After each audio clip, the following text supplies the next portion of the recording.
Hi, everybody. I'm Scott, and thanks for joining me again today for another episode of the companion podcast in support of the film Skin on Skin, The Rise and Fall of the World's Largest Furrier, Part 2. Larry Becker is joining me again today. Hey, man. What's going on, Scott? Good to be back. Same old, but having a good time doing it. So, today we're going to jog your memory and mine as well. And I want to talk about something that continually keeps coming up in the documentaries and especially in all these interviews that we are replaying things on these podcasts for that will most likely not make it in the film. And that is the Evans Fur training program. It just keeps coming up. So let's dig into a little bit our thoughts on Bob Paraga, Dave Kieschnick, Bev Tanner, Dean. What was Dean's last name? Dean. Dean. I don't remember Dean's last name. Starts with an O, I believe. And that whole crew. I don't Because remember one. Dean. Okay, well, I mean, he might have been after you left. So, because Probably. one of the things that's amazing to me, like I said, is in all these interviews, this keeps coming up. People talking about how in retrospect this training program really was beneficial to everybody in their forward lives. And there's so much of what we took from Evans with us as we all marched forward. But everybody points back to this training program. So, um, give me your initial thoughts on it, and then I got a couple other questions for you on the topic. I mean, having been a product of the training program, and frankly speaking, they did not immediately accept me into the training program because I hadn't graduated college yet. So I was not immediately accepted. They sort of kept me on the sidelines and introduced me in the beginning. And then, I mean, Evans was gracious enough to, and I guess saw enough in me that they were willing to make an investment. And they said, you finish your college and we'll pay for it. As long as I got a 3.0 GPA, they would pay for me to complete my college. Once I completed, I was not far off, but once I completed it, then I could become a member, a formal member of the training program. And at the time, I mean, I didn't know what it was all about. So it wasn't all that intriguing to me. In fact, I didn't want to go back to college. I really didn't. But I had to take advantage of the opportunity they were affording me. And in fact, they paid me for 40 hours a week, and they allowed me to work only 4 days a week. And because I had, I needed time for study, and they were very serious about growing from within the company, hence the importance of the training program. That's one of those things that just, I don't see it existing today too much. Well, I don't think that companies are willing to make that investment in people. I mean, there are Yeah, a but lot that of but people. that investment pays off for 30, 40, 50, like we had, as we know, we had people who worked at that company for 30 or 40 years, and then, like us, their children and grandchildren. Yep, yep. Again, when it came down to the training program, it wasn't all that formal. In fact, it was, you spent a little bit of time in every area of the company. And again, it goes back to the beauty of really and truly what Evans was. And they wanted to promote from within. That was the goal. And that's what made, a lot of people lifers at Evans. We'd still be working there. But at the end of the day, it did give that well-rounded opportunity to understand not only the fur business, but the business of operations, the business of merchandising, the business of advertising. We spent a certain amount of time in each area, which again educated us to be able, and so many of us not only grew within the company, but used that experience outside the company to start our own businesses. You And know, and and go ahead, finish it. no, just for the most part, most of us were pretty damn successful based on the ethics and morals that we learned at Evans, You know, and just the basics of and as you business. said, it didn't seem like much at the time. I mean, it did seem a little flim flammy that, oh, we're just going to throw you around into every area for a little bit. But there was a method to the madness. I remember the first time, my first one of my early memories of literally intimidation was when I walked onto the fifth floor and you see that storage operation where they were using 3x5 index cards to store coats for 25 or 30,000 people downtown. And somehow they got those fucking coats back in the right people's hands at the end of the day. And there was a woman who we all went through and worked with by the name of Betty Quitek in phone sales. So you have a great Betty Quitek story. So why don't you give us the whole skinny on that? Okay, so I mean, Betty, Betty was, well, as all of us know, she was this little woman she was as tough as nails, and she really and truly, she ran a tight ship. And what the ship that she ran were all people who didn't know who didn't know how to drive it.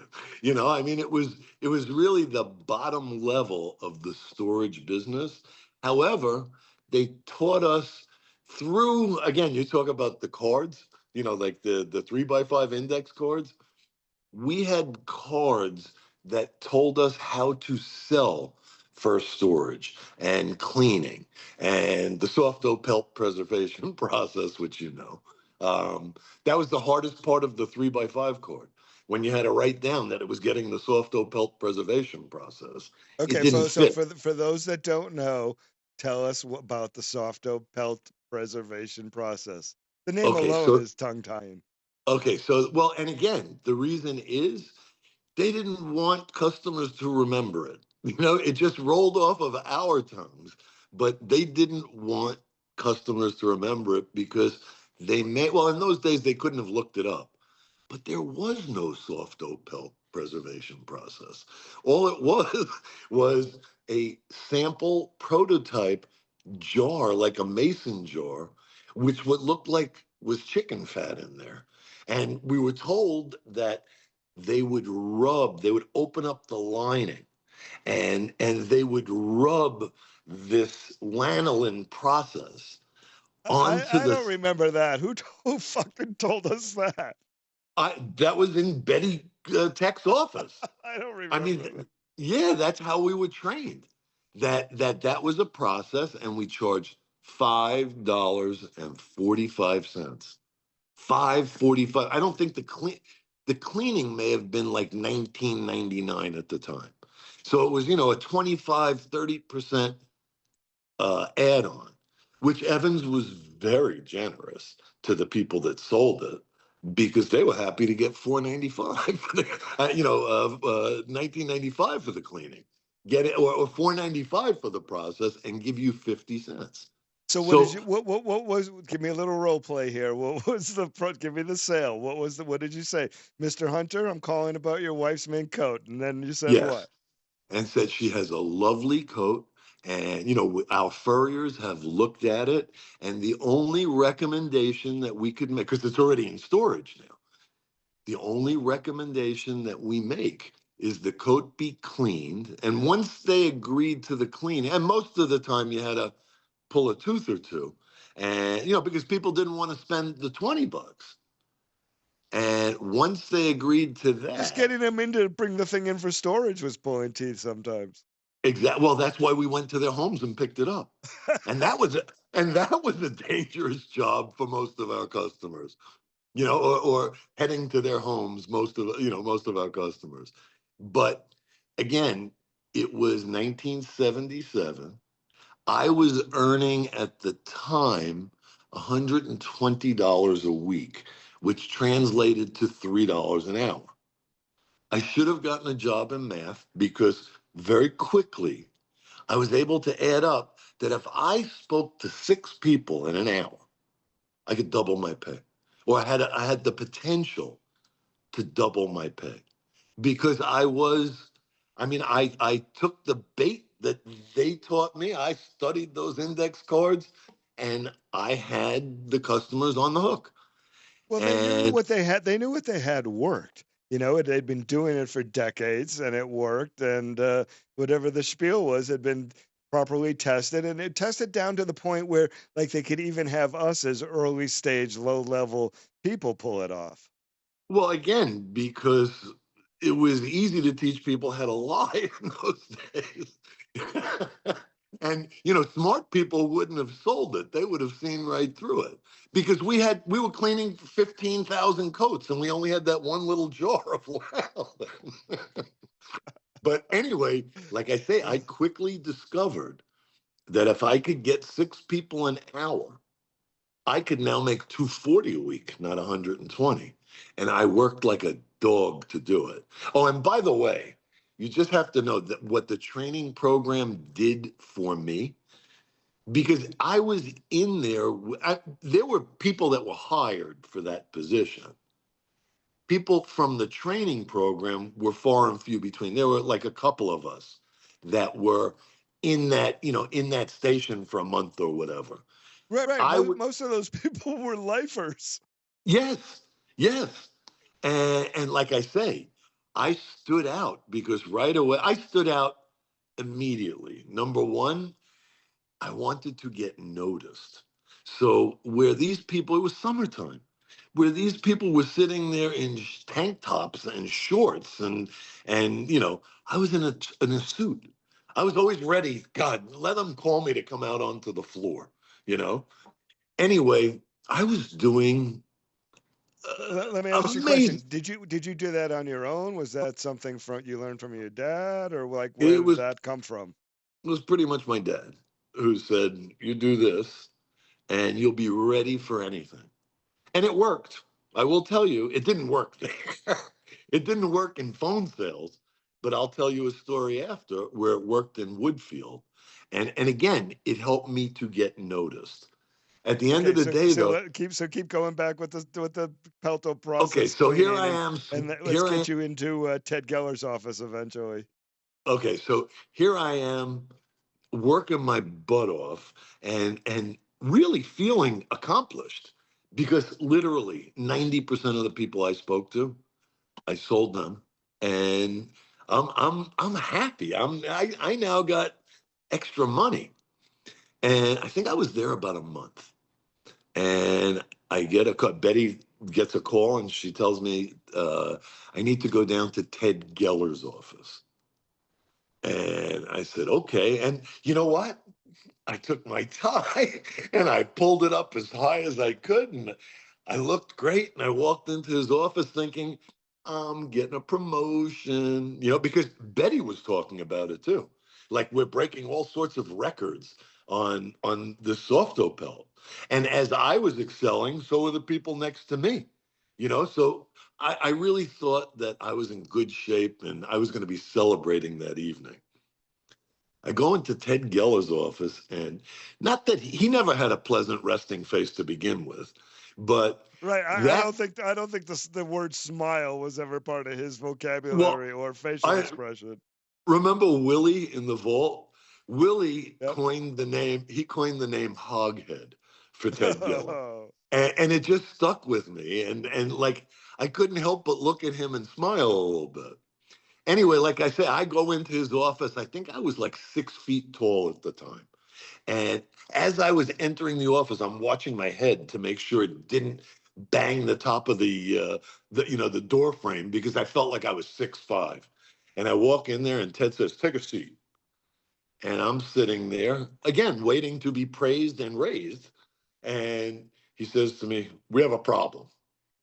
And what's the problem? He says, the soft pelt preservation process that you're selling upstairs. And I said, "What's the problem?" I says, I thought I was doing quite well. I'm breaking records. He says, "You are." He says, "But you're going to get the company in trouble." And I said, "How so?" And he says, "You're selling it on cloth coats." And I said, "Oh, okay." and And he said, that's something that is only used. And again, he reiterated the fact that they use that lanolin, they put it on on the skin, and it softens everything. So he's And I feeding you really, the bullshit again now. yes, yes. And I mean, I really and truly, I went from being excited to being a little frightened that I was going to be let go because There the was way that something about Teddy, man. well, I mean, because what concerned me was the last thing that I ever wanted to do at Evans, and that was to make trouble for Evans. You know what I mean? So Well, again, I was when you eight. we were all when we were legacy employees, we had that to worry about. Are they going to call Exactly. your father? Are they going to call my grandfather? Are they going to call David? I mean, like that's always a part. There were benefits to the whole legacy thing, but there were detriments also. Oh, I would say that it was equal. It was definitely equal. In fact, if anything, maybe we had to prove a little bit more. Absolutely, So, one hundred you percent. know what I mean? But again, that was the motivation. I was there in Chicago, working in the fur business to be closer to my dad. You know what I mean? So I wanted to do everything that I could to get closer and not have him want to push me away. You know what I mean? But yeah, it was a great experience, being in that. And that was my first step into the training program. And oh, by the way, I never did graduate college. They sent me for it was 2 semesters. I went to, oh God, what was I lived out in Arlington Heights. I can't even think of the college. I'll think of it. Um, and all I had to do was present my report, my report card, get a 3.0, and Evans paid the tuition, they paid my books, everything.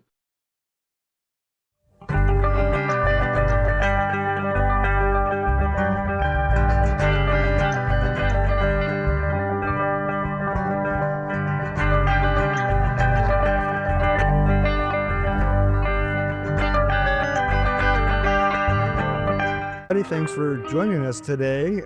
My name is Scott. I'm the writer, producer, and director of Skin on Skin, the rise and fall of the world's largest furrier. Oh, now I get it. And it's like the thing about your movie, your history with this, Scott, is very layered. But having voiced and narrated this whole thing, man, there is so much I didn't know. It's really a fascinating story, man. And I mean, I know, knowing you, this was not an easy story to tell.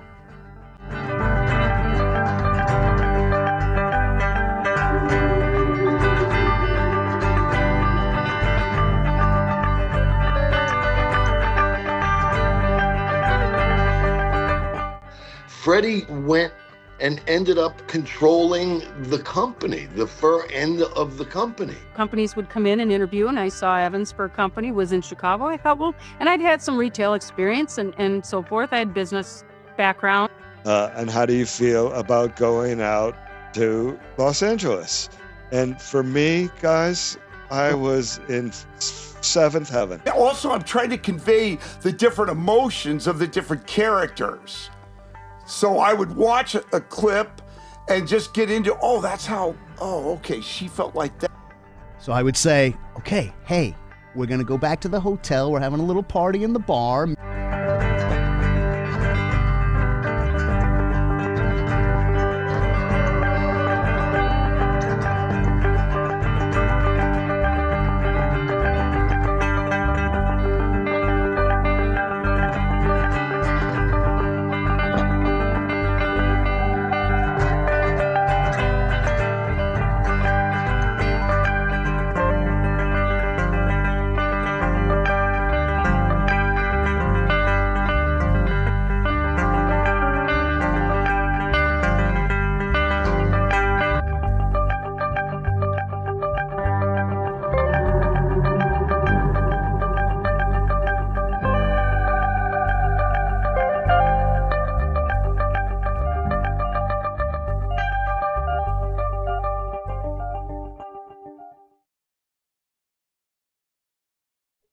I think just sort of fashion taste, seeing what people like to where we're looking at something and thinking whether it's going to sell, whether it's the right thing, how to produce it, where to produce it.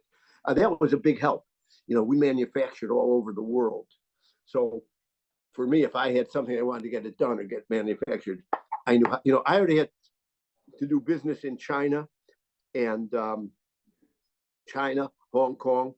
I already knew how to do it. People say, how do you know these people? What do you do? I said, I know how to do this. I'd been dealing with Gibson Lau and all these people, make this, do that, no change of sleeve. Even people you didn't speak the same language. In your business, you spoke enough of the language.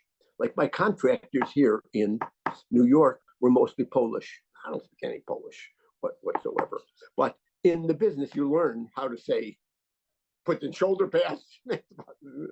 So I could communicate with my vendors, or I knew how to communicate with my vendors and manufacturers to get done what I needed to get done. Yes, we did the same. We got some new samples in today to make the corrections to email. Hey, do this, blah, blah, blah, blah, blah, blah, blah. So that I think what I learned a lot. And the lesson I learned is to use your taste. That's what Freddie Golden said. Go with your taste. Do you think that's the right thing? Go with your taste. That is how to lead. Don't second guess. If you think that's right, you gotta go with it. I knew how to make stuff. I knew how to get it. Knew how to get it done. But when you go into your own business, you learn a lot. You learn a lot more. You don't have any support from anywhere. You have to do everything, think of everything, do everything, sweep the floor, take out the garbage, get financing, blah, blah, blah. So, but it was a good experience. But I will tell you again, my main experience from Evans was just the fun years, like going with Freddie. I remember Walter and with Freddie, we could communicate without talking to each other. I remember they had racks of stuff, Yarrow, white, some kind of mink coats with Fox. Funny, stupid stuff you remember. And Freddie said, "Oh, those are nice. All right, how much are they, Sam?" I said, "Freddie, David, we specifically said don't buy any more coats." He said, "No, those are nice. Fred, we're going to get in trouble." And this was just the chisel. It was just, because every coat in the fur business is unique. So this big pen cost 29 cents. This is the same thing no matter what. Those coats, everyone is, we try to make soldiers, but every coat is a little bit different. So I learned negotiating skills. So how about, you want to know what I learned? Negotiating skills. Can you do a little better? Can you help it? Walter was good at that. How much is this cripple? Walter was good. Come, you have to help me. So I learned. I used to be embarrassed even when. Now my wife gets embarrassed when I chisel. I don't get embarrassed anymore. A couple of people mentioned. So that's what I learned. I learned how to negotiate. I learned I am a good negotiator. How to try and even with the gardener or the whatever, to negotiate in a way that you don't hurt their feelings or everything, and they're happy to have your business. And I get a call from Bob Paraga to come up to his office. It was after I had done the second semester, and I had gotten married. So I really didn't want to spend the time going to school and being married and working. I was a kid. I was 19 years old. And I had said to Bob, I said, after I presented my report card, I says, "Do I really have to do this?" And he says, "Yes." And then I'm telling you, it was only a couple weeks later. And that's when they moved me to Woodfield. And by going to Woodfield, I wasn't, they had taken me out of the training program already. I mean, I had done, my stints in Chicago and stuff. Right. Well, remember, like I said, and I've said this before too on other times that we've spoken, and that is, well, they got to a point where they had to abandon it because things were growing so rapidly, and they couldn't get Right. people They had fast to, they had to enough. And make their placements. yeah, and we had to get these people in, and I think it became more important if we could find people with fur experience and get Right. them in, and not worry about the whole college educated thing, which, going back to AL, that was the thing, because AL had to leave school to start this business. So Exactly. Exactly. And again, I mean, although to me, I didn't see the need. God, I wish I would have thought differently then. But I didn't see the need to go to college, to finish college. I was at probably the strongest university there was, which was Evans. And, I knew where my life was going, or at see, that's least, that's another thing. Again, I sorry to keep harping on this, but I don't think you hear young employees say this about their companies these days. I mean, they were committed to us. Once they took you in, they were committed to seeing that you came out the other side ready to serve them and benefit them. well, I mean, you take a look at the difference in generations now. These kids don't have, what they're missing? Socialization. From working at home, you don't have that camaraderie. You don't have, you know, again, all we talk about when we get together and talk about our history at Evans, not all of it, but 90% of it contains good times. You Right, know what I right. mean? We And had like you great, say, our interactions with each other, you know? exactly, exactly. We became fraternal brothers, and brothers and sisters, I should say. Um, but yeah, I mean, the benefit of that training program went much further for the participants than the company, for sure, because we got that benefit of, the ability, again, to see all facets of a big business, and understand, again, and it's the personnel getting to work with different people, and having spent 2 weeks with Stuart Caney and then going, oh, thank God, now I go to Bob LaBelle. You know what I mean? So, one of my biggest training stories happened before Evans Furs, and it happened in 1977, right before my 16th birthday, when my grandfather, Harold Sussman, shortly after I began working for Evans Furs as the stock boy in Boston, decided it was time to take me on my first quote unquote buying trip to New York to generally witness what was going on. And, part of the, let's get you juiced up to be into doing this, and part of the indoctrination, because by that point, my love of film and television and content and creating had become apparent. But also by that point, my path was forged, and I kind of was going into Evans as the only male heir of Harold and Thelma Sussman, as my parents only had myself and my sister. So in 1977, as part of my 16th birthday trip, my grandfather took me to New York and took me to a place that forever holds a special place both in my heart as well as in that of the nation of the United States, because it is a place that is no longer there, and that was part of the tragedy of 9/11 in 2001. And at that time in 1977, my grandfather brought me to New York, and on the first night there, he took me out to a very fancy dinner where he was going to give me, quote unquote, the talk. The one about working hard and playing fair and being honest and working and making a living and striving to get ahead. So we ventured over to the World Trade Center and got into the elevators to go up to the 106th floor to this fabulous restaurant called Windows on the World. And it was like entering another universe, because You know, it's a 5 or 7 minute ride up on the elevators going up that many floors.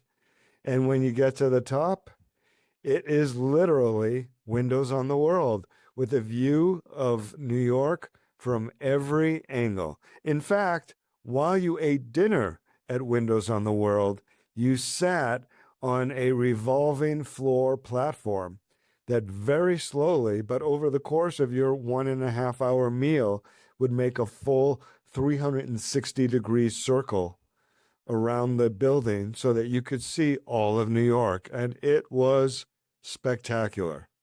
So you can well imagine that on that day in 2001, 9/11, on top of the general feeling as an American of just being crushed by what happened to those buildings and at the Pentagon and in the fields of Pennsylvania, it also held additional deep and heartfelt meaning for me.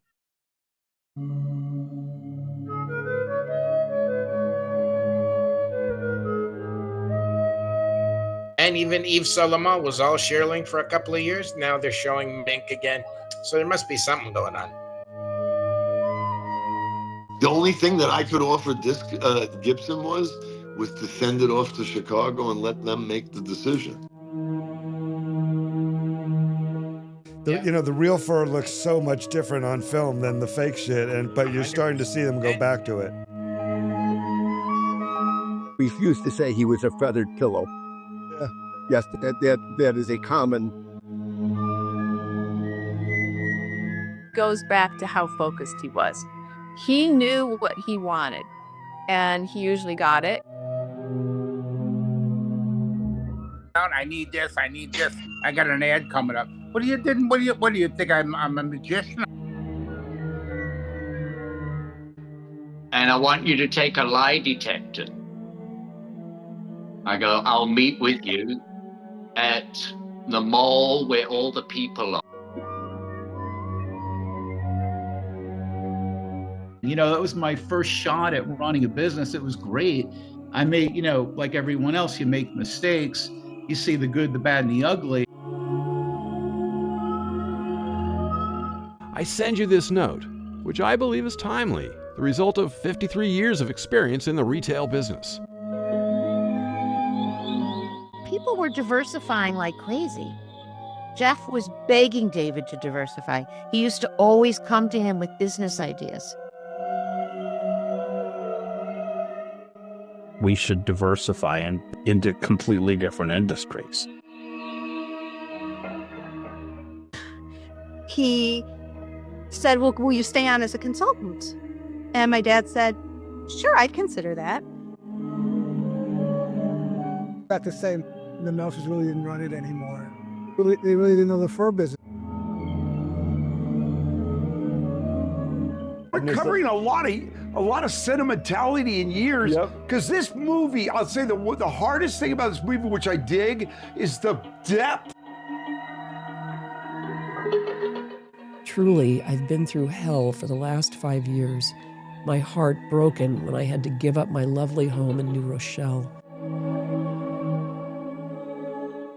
We used to laugh at remodels back in the 80s. We didn't have time for remodels. Now that's what we do.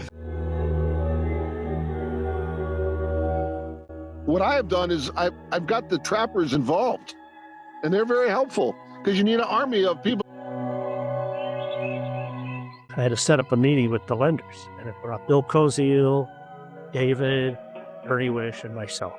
And I put on an act. That was a destiny they created. And then the vendor would say, could I see you and David and Robert in the back, please?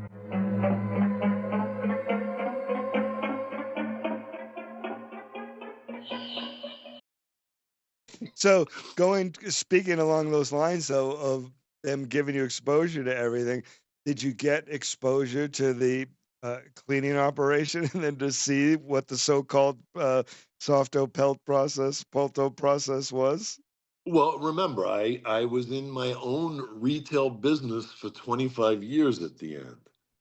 And every time I spoke to a customer or I trained my staff, it had something to do with the cleaning. And although we didn't have soft-o-pelt preservation process, if you were able to convince a customer in Beverly Hills to get their coat cleaned, didn't matter if it was $49 or $99. Right. So, you know what I mean? So our focus was, yes, explaining the cleaning process. We never used soft-o-pelt preservation process, but we did explain to them, what's done. And yeah, we may have bullshitted a little. It was like Kobe beef in our cleaning factory. We would massage the skins, and they didn't realize that was done because the guy that was cleaning Because the coats was are all on. smashed together. No, I actually had a cold storage vault. It was freezing in there. Oh, those storage vaults were awful. Okay, so you come out the other end of this thing, and like you said, they pretty much pulled you out of the training program, put you right into the grinder and into Yes. Woodfield. So like me at all, and once they started putting me into places, and my first assignment was up on 13, working for McGrath and some of the divisionals up there. But after a short time of doing that, I kind of felt like I'm going to be able to do this because I did learn what I needed to learn. And they made it, how can I say, not only educational. You didn't know that you were being educated at the time. They involved you because that was the job. The most important thing I could remember having, when I became the mink buyer at Evans and, on the third floor, and they would bring in like people like Harry Robinson and even Brian in the beginning. He went through the training program there. And it was like the one thing, like Paraga and Kishnik, they would literally ask you, they would question you on the abilities of the people that came through, even though it was only for weeks, but on the ability. And then they took your judgment too to decide where to put them in the next placement. You know what I mean? It was, again, as I say, it didn't seem all that formal at the time. It was. I mean, they had a really good grasp on it. And I must say that Paraga, he did make you feel comfortable, except if it was a Friday and he was wearing that pinstripe suit. You knew that Which meant what? somebody was getting fired. That was his fuck 'em, I'm gonna fire him on Friday suit.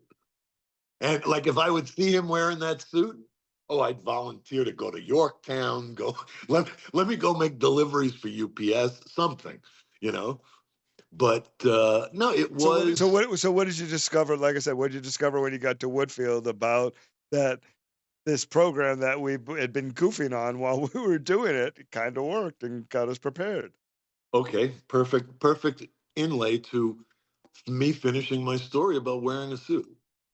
So here I am, the vault boy now. You did that job also. All right. The vault boy is a dirty job.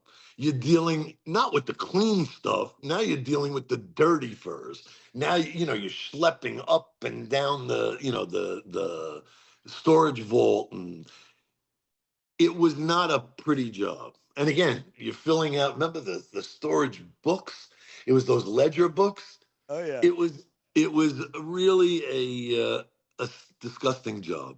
I mean, in Boston, we had a catwalk. You had to walk. You had to go for this catwalk where you could almost fall off and kill yourself. So did Woodfield. So, I mean, that's what I'm saying. You spent your time going up and down the ladder and, putting coats away, taking coats down.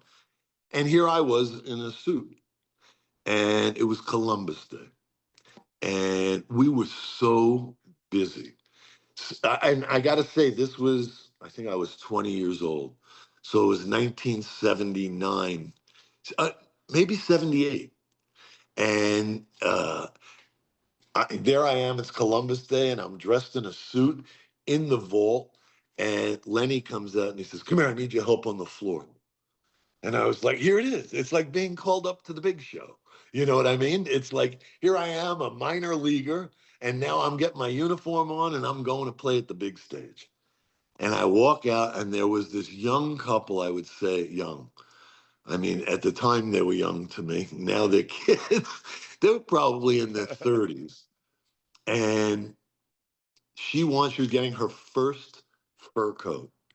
And she was just so excited. And I sold her the ugliest coat that I think the Evans Fur Company had at the time. It was a brown skin-on-skin muskrat backs coat with a blue, it had like a 3/4 sleeve with a Blue Fox big cuff on it and that big giant collar. And she loved it. Scott, I swear to you, I think it was the only coat I had on her. I put the coat on. She loved it. They said they'll take it. And then I sold them a hat. You also got a PM if you sold a hat and a coat. I was always looking for the edge. And I remember we had the perfect matching hat. You know how like normally we'd have to sell a coat and then send it into State Street and they'd send it out for matching so that, like to make sure everything matched. This was like magic. It was the perfect thing. And I remember it was either that or you just sold them what you had. And like, oh, that looks really good on you, In Woodfield, there was a little different class of customer than what was our typical norm. So they were a little bit sharper. I don't think you could have gotten away with it as easily as in some of the stores. Because also those people were putting them away, they were putting them into layaway and stuff. Right. They see them a year later, they didn't even remember what they bought. In Woodfield, they'd buy it and leave with it. You know what I mean? So what happens? So what happens here? Is this your launching pad, or do you go out for the day and then you're back in the vault? Well, no, because it really was busy. Oh, I had there were 3 women that were salespeople. They're probably ready to kill you. Oh, they were. They really, but now I was not getting commission. That's not the point. It's that you were out and able to do it. But they benefited because Lenny, the boss, he took the sale for the house and then distributed it, to the girls. But he let everybody know that I sold it. And that's what they didn't like. They didn't like the fact that it's like they questioned, why is this guy in a suit? He's the vault boy. But again, after a while, they grew to love me because not that I was on the floor on a regular basis there. I really did return to being the vault boy. But whenever there was a need, I was out there. I waited for it. I was waiting. I made sure that my work was done ready. If somebody went to the bathroom, one of the girls went to the bathroom, I'd be out on the floor waiting, It wasn't like Dicker and Dicker of Beverly Hills where nobody came in. It was people actually did come in. But they used to stream in.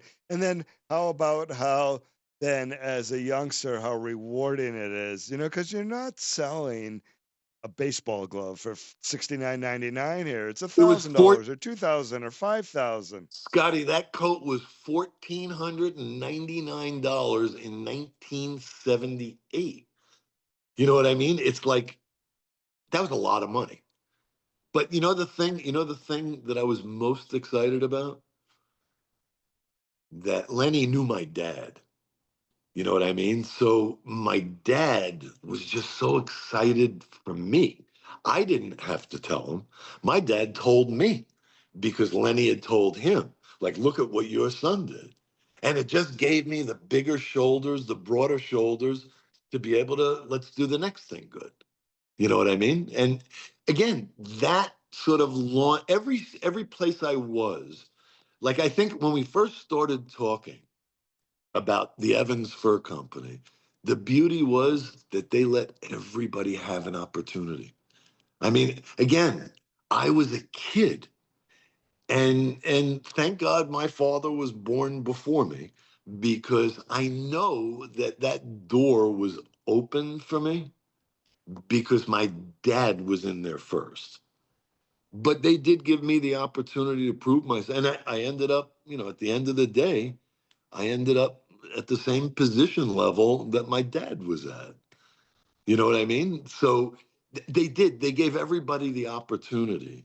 That opportunity to expose myself in Woodfield gave me the opportunity to, move on to the next spot. And basically, I'll never forget my father telling me my next spot from there. Well, no, I went back to Chicago to be Freddie's assistant. And that was after, I think I was in Woodfield probably for a year, which was great. I mean, that was great. Going back to Chicago was the best because that's when everything, opened up. I wasn't in a suburban store waiting for customers to come in. Now I'm in a position to be ready for the customers to come in between the merchandising, the advertising, and just the understanding of the furs. It's funny. The one spot that I never worked in the training program was the factory. Wow. That was the one spot that I never got an opportunity to work in because my path was so accelerated because they needed people in the field. Yep. But yeah, I really didn't learn about manufacturing until I moved to Hong Kong. I mean, to have go ahead until you moved to Hong Kong and what? Well, to have a true understanding of the manufacturing. And remember, Right. my dad and my grandfather, which was my intro into the fur business, they were manufacturers. They were laborers. I never understood because they had their own business. So I never understood. I was so confused as a kid going in and watching them, and both of them were dressed to the nines. I mean, it was in the 60s and 70s and 80s, it was a fashion business. Right. It really and truly was all about fashion. My father would have died if he wasn't dead already when he saw how I was working at the end, in jeans, jeans and a shirt, but again, the whole world changed. Casual Friday became casual every day. My dad said, this is a pretty interesting thing because you disregard a lot of things your parents say, but it turns out they had some wisdom. My father said, I said, Dad, Evans, why would I go there? He goes, you will learn, son, you will learn. And so I worked for Coslo's in Dallas, which was owned by Evans at the time. They had just acquired them, and they sent me to the executive training program. So that's how I got involved with Evans. They did a lot of things better than anybody, and they did some things that weren't so good. And I learned a lot from the training program. I thought they did a great job with it, and a lot of that detail-oriented and following processes and accuracy and things like that. I owe it to that training program. From everything from how to deal with people to the nuances of well, we had voicemail and email back in the late 80s when no one else did. We were pioneers with BDS in the same building that we were in. And quite an operation they had too. Remember that with that whole room of computers, servers and everything? Wow. We can do the same thing on an iPhone now. Yep, right, exactly. So, okay, so where do they spit you out to after the training program? Right below you in Southern California with Nordstrom. When your customers were, remember when we started in the fur business, you'd have a couple coming in and they were dressed in their Sunday best to buy a fur coat together. The last 25 years, you never saw a husband. You saw the wife coming in and she was in her jogging suit buying a sable. Thing changed. Yep. Yeah. Just style changed. But I never had any real aspiration to be a furrier because I used to watch my father and grandfather. They'd come into the office dressed in these beautiful suits, take all their clothes off, get down to boxer shorts, put on an apron. Put on schmata, yeah. Yeah, and sit at the machine and work. And to me, that was not exciting. I used to crack up because the doorbell would ring and they'd both get dressed and go to the front door. You know, it could have been a customer. And they'd repeat that process 10 times. You know, it was just crazy. But again, that wasn't the area. I wanted to be in that luxury part of the business. I remember as a kid watching fashion shows and seeing people sitting there with the sunglasses, you know, watching the show. I said, that's cool. I want to be one of those people. But I tried to do it with the sunglasses. I couldn't see the fur. And you know what's really fascinating about that? Um, because you're right. Like in the 70s and 80s, the fashion aspect of the whole thing was really big before the crash. And I don't know if you heard it or not yet, but in my interview with Barry Novick, you know, he was funny. He talked about how, if you think about it, some of the people that were making decisions about what quote unquote fashion would Fashion. be in the world were like some of the biggest schleppers that there were on the planet. Exactly. Exactly. Anybody that was buying a fun fur coat was getting the luxury of Stuart Caney to pick it for them. But Barry had a really profound statement when he said Freddie Golden is the one that told him, follow your fashion sense. You know what I mean? And it's true. You know, you do. I remember a statement, I think it was my dad who said, it may have been my dad or Barry, but I know that I heard it in the New York office where they said, we are Evans. We produce for the classes, but sell to the masses. So, you know, again, I think that again was our edge. We were able to put out a product from commercial to the best in the world, you know, and provide value at every level, you know, going up. Yeah, and in some cases, that was some of the problem, creating confusion on the consumer end. So let me ask you, so then after you go back, you work with Freddie, then you get your first management assignment and you get sent to LA. And so what do you find when you get to LA that from what you learned in the training program and seeing and then people in the stores like Lenny and seeing other people manage and working with Freddie and seeing how he managed other people and other buyers and whatnot. So how does all this benefit you when you get to LA? And now again, you're still a young kid like I was when I got to LA after you. Yeah, But now I you're was managing all these people. Well, again, when I got there, the big difference between you, Brian, and myself, when I got to LA, there wasn't Larry Friedman yet. There was a guy by the name of Dan Blum. And I think Dan Blum, I think Dan Blum, I think Dan Blum was old man Bob Meltzer's nephew. One of the nicest guys, but I think he came from the paint or hardware industry. And he was looking for a new start. And he actually moved there. His family never moved there. He moved there in hopes of building, you know, a relationship with Evans and a career with Evans. It was not, it wasn't suitable for him.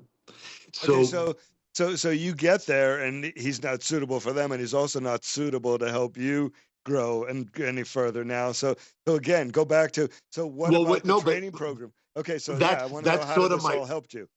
That is sort of my point, because I think that they had sent me there because of my merchandising ability.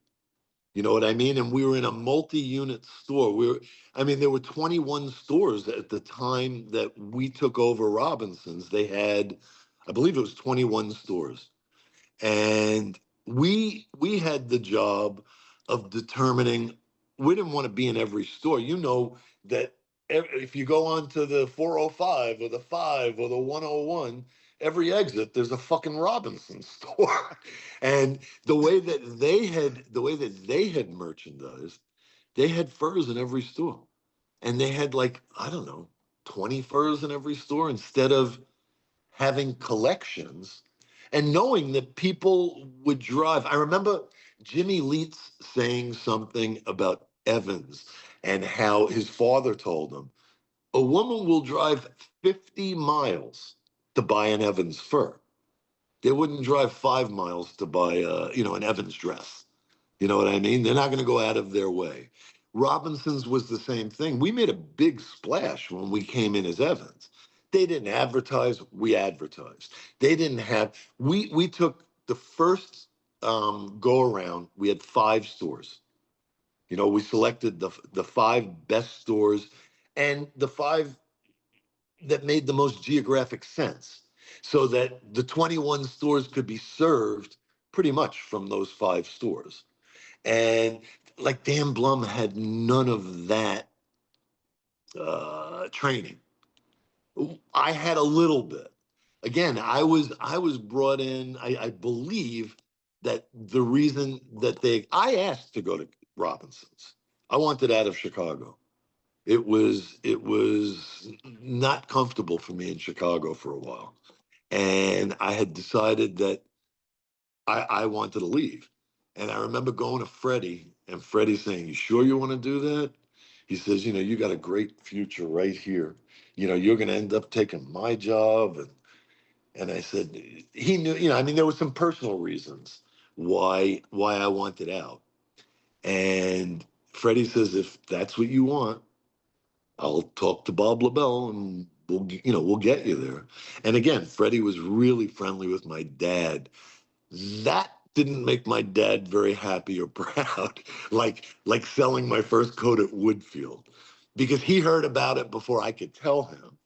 And he says to me, "You're a putz, you're a schmuck.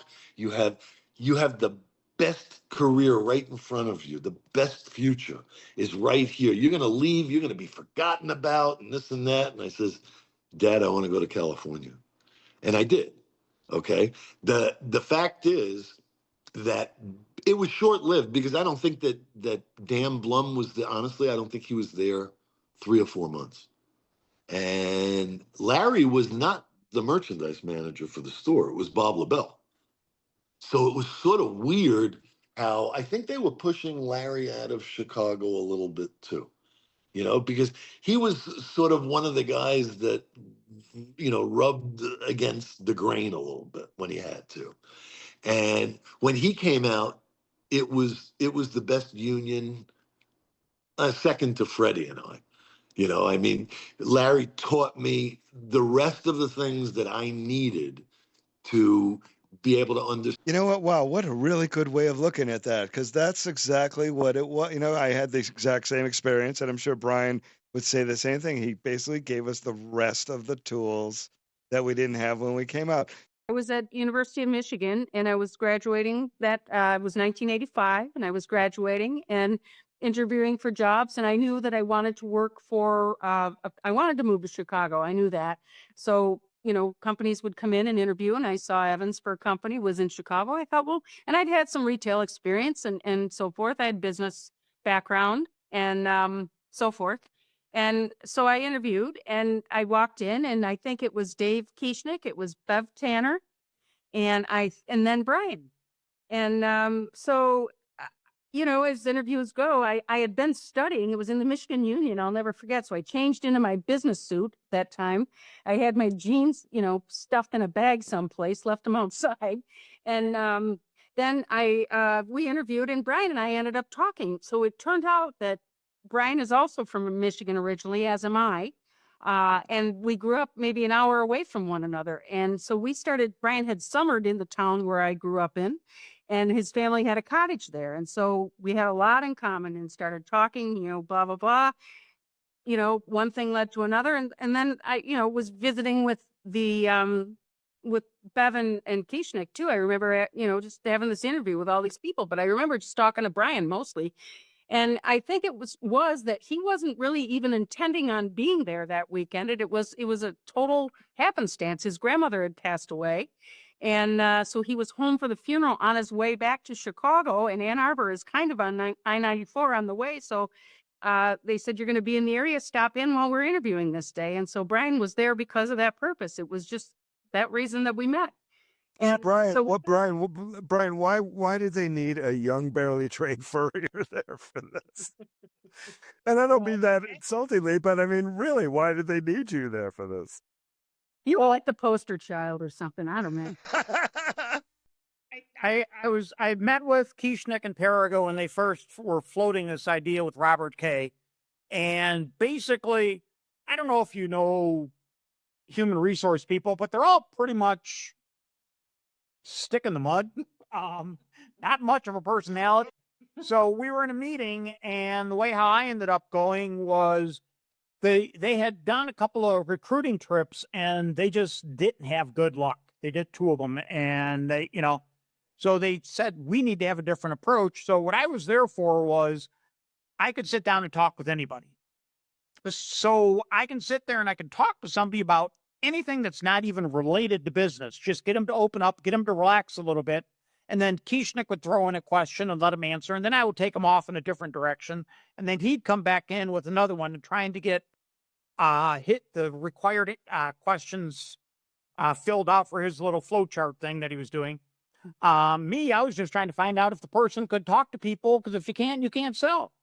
You can't manage. It's so to me, it was either the people wouldn't even be out of the room, and I would either be thumbs up or thumbs down at that point. And it wasn't. I didn't have anything against the people, but I think I told you the good part about all this that happened with the going out on these recruitment trips.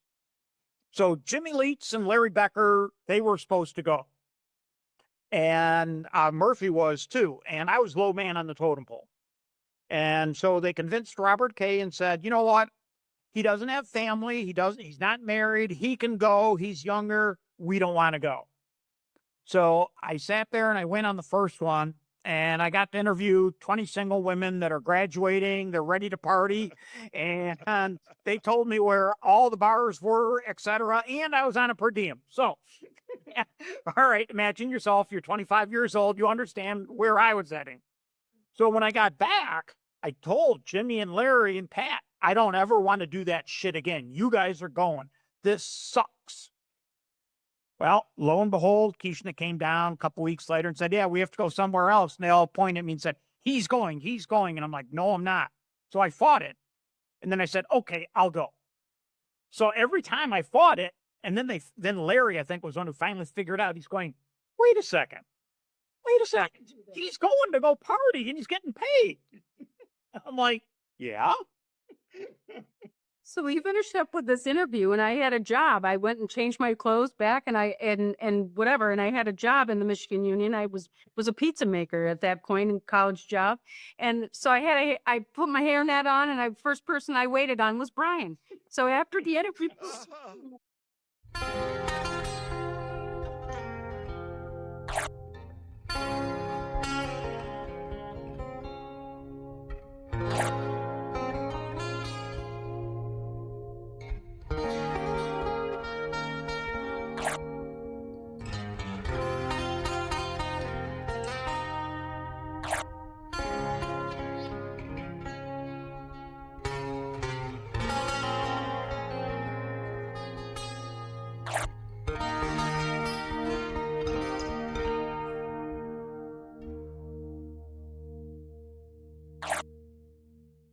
Whoa, look how far we have come. I had been in Woodfield as a vault boy. My father never told me. He just told me I was always stupid. I originally started in LA. So it was 10 years that I spent there. The thing is, this is not super complex. You guys got to stop advertising 40 to 90% off. I have to tell you got to create allies. And I think we never figured out how to create allies in our industry. Memorandum, January 30, 1970. The body is an old 1902 model. Sometimes the motor sputters with pain. Being a leader, being the CEO, it's not an easy lifestyle.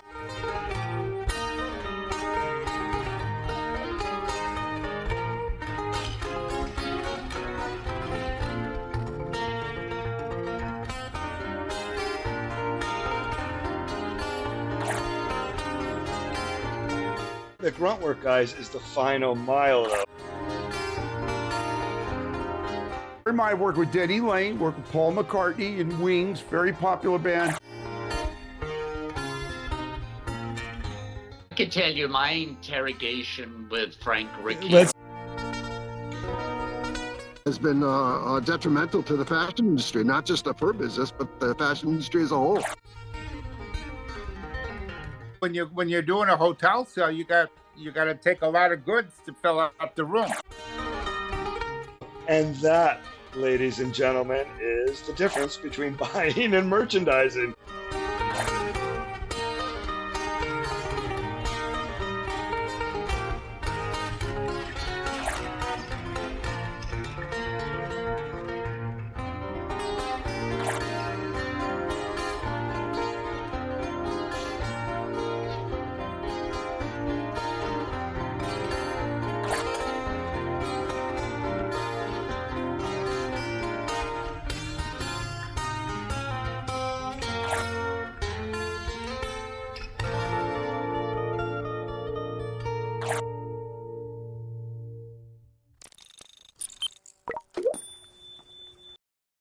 So let's cut forward a little bit, and we'll ask you to tell your least, or depending upon where you stand, your most favorite story about the training program.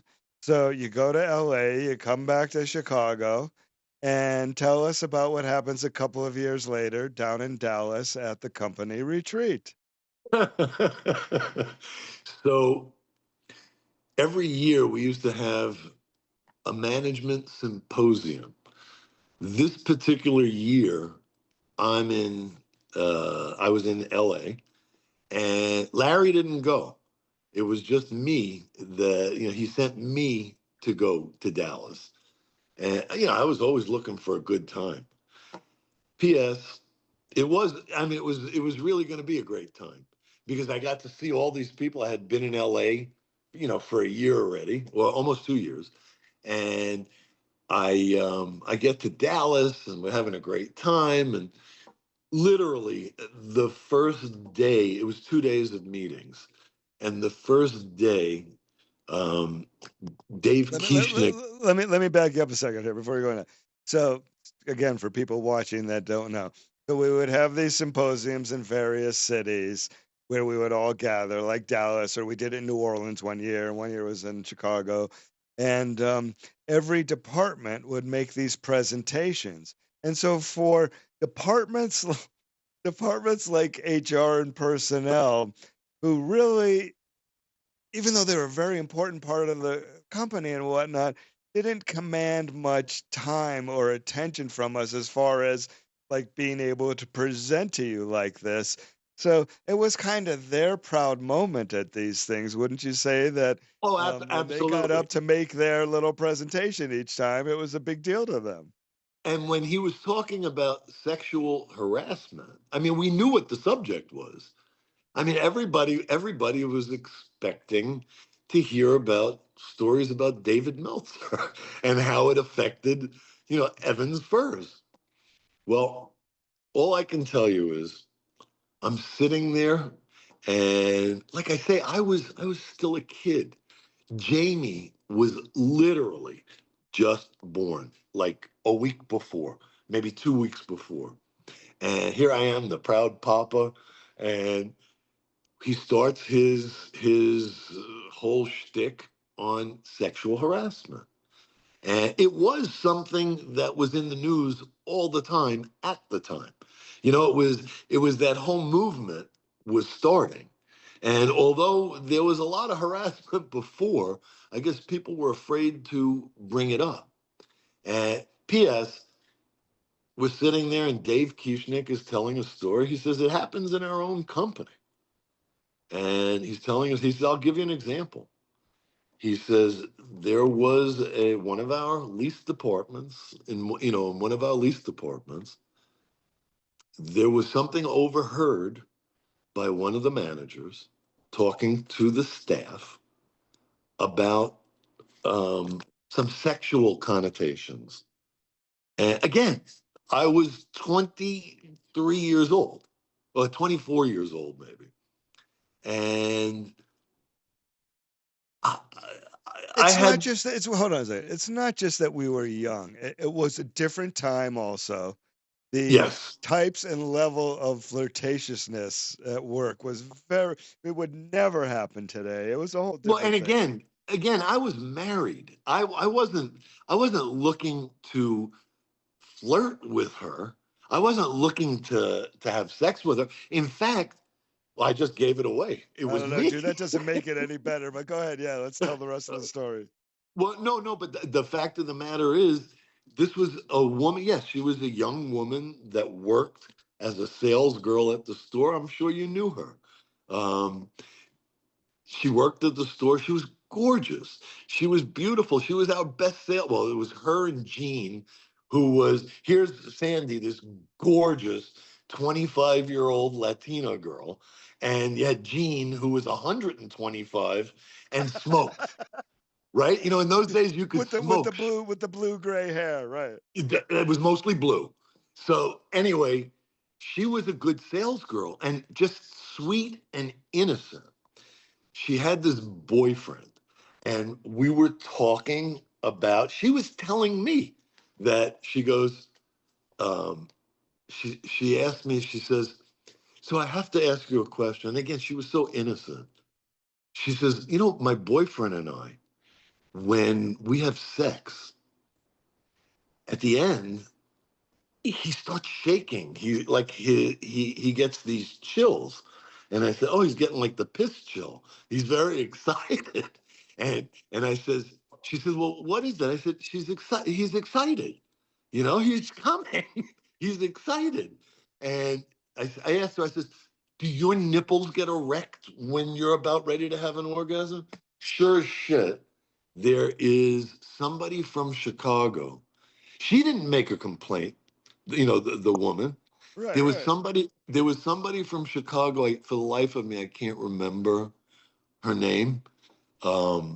But she was there doing some sort of audit, and she overheard this, and she made the complaint back to Chicago. You know, when she got back to Chicago with Paraga and Kieschnick. And all I can tell you is when Kieschnick is telling the story, he left out the part. All she said was that she heard me, although he never named me in the meeting. Right. So wait. So she leaves out the part that Sandy initiates the conversations, is Yes. talking to you about her boyfriend and her having sex. Okay. Yes. And all I can This tell is you great. is, all I can tell you is, I'm sitting in my seat and I'm looking around at everybody laughing. And I'm the only one that's not laughing. So I'm sure that, and I'm sinking into my seat. I was so not only embarrassed, So I was the scared. second he says it, does the switch go off in your mind that was Uh, me? uh, I knew it was me. I mean, again, it was how many people are going to have that conversation? But all I could tell you is that my whole attitude just changed. It was ruined. I was on vacation in Dallas up until that moment. And then all of a sudden, shit, I'm going to get fired. I really thought that I was going to get fired. And it really wouldn't have been just. But in any case, the day progressed. And thank God, Parago was not wearing a pinstripe suit, but he was there. And that night, we had dinner at Billy Bob's, you know, a big company barbecue. And everybody's having a good time, and I was quite solemn. And Bob Paraga comes up to me, puts his arm around me, which is a little scary to begin with, and says to me, why so glum? And I said to him, I says, well, I said, I'm really embarrassed. I wasn't really happy to learn that I was the subject of the sexual harassment. And I said, you know, I meant nothing, no harm by it. It really wasn't harassment. I says, it was taken I said, she didn't complain. I said, this woman, whoever it was, she took it out of context. And he says to me, Larry, don't worry. I says, I don't want to be fired. I'm afraid that I'm going to get fired. He says, you're not getting fired. He says, don't worry. He says, you know, we understand too. He says, but you have to understand. We understand you. No, he did. Look, Bob Parrigan used to make some pretty sexual innuendos himself, and he was the head of human And then with the resources. laugh. Well, all I can tell you is he woke me up a little bit, because he says, look, the one thing you have to remember is you're representing this company in management. And I realize you're young, but you have to be responsible, and you have to be respectable. And I raised my Boy Scout hand, and I said, I promise you, I will be that guy. You don't have to worry about me anymore. And that was it. But I will tell you, it was pretty embarrassing. Like I say, I was expecting it to be all about David Meltzer. We were in Texas, and he was going through that whole palimony thing, and there was a lot going on. But I happened to be the subject of the discussion that day. And friends, that is what we learned at the Evans training program. So I want to thank you for joining us today, Larry. Thank you for the stories. It's always my pleasure to tell a couple of stories. Oh my God. But it was, like I've said repeatedly, it was a different time. It was a different place. I can't imagine any of this shit, both the good or the ugly, going on today. It was a different world. So thanks everybody for joining us today on the companion podcast for the film Skin on Skin, The Rise and Fall of the World's Largest Furrier, Part 2. I'm Scott. He's Larry. We will see you again next time. Have a great day. On the next episode of the Companion Podcast, in support of the film Skin on Skin, The Rise and Fall of the World's Largest Furrier, Part 2.